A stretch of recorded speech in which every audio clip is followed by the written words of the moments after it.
इतना heavy vehicle जो 130 kilometre per hour की स्पीड से चल रहा है, उसको इतने पतले से ट्रैक पर मैकेनिकली बैलेंस करते हुए ब्रेक लगाना वाकई में बहुत अद्भुत इंजीनियरिंग है। इतनी हेवी स्पार्किंग होती नहीं है ब्रेक लगाते टाइम जितनी हमने दिखाई है, लेकिन इमरजेंसी ब्रेकिंग के टाइम ब्रेक शू से हल्की स्पार्किंग या बहुत ज़्यादा हेवी लोडेड लोकोमोटिव में व्हील स्लिपेज की वजह से स्पार्किंग होती है।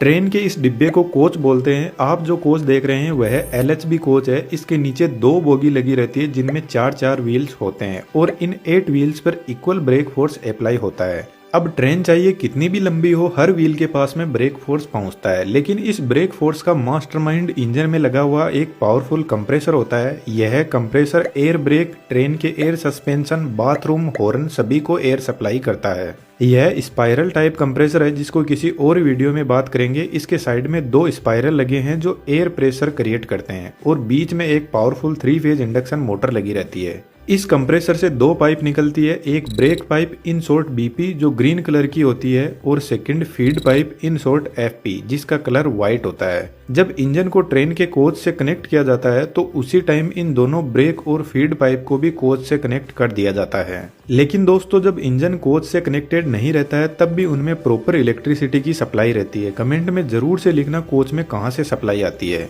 इंजन और कोच के दोनों साइड में ही वाल लगे रहते हैं जिनको एंगल कोक बोलते हैं। इनका यूज जब इंजन को अलग किया जाता है तो इन पाइप से प्रेशर कम ना हो जाए इसलिए बंद कर दिया जाता है। अब यह दोनों पाइप हर बोगी से होते हुए ट्रेन के लास्ट कोच की बोगी तक जाती है। हम किसी एक बोगी का ब्रेक मैकेनिज्म समझते हैं। इंजन में रखा हुआ कंप्रेसर इस फीड पाइप में कॉन्टिन्यूसली प्रेशर भेजता रहता है और फीड पाइप इस रिजर्वोयर से कनेक्टेड रहती है, लेकिन रिजर्वोयर में एयर भेजने से पहले एक वाल लगा रहता है आगे के मैकेनिज्म को मेंटेनेंस के काम के लिए और एक डस्ट कलेक्टर लगा रहता है जो डस्ट को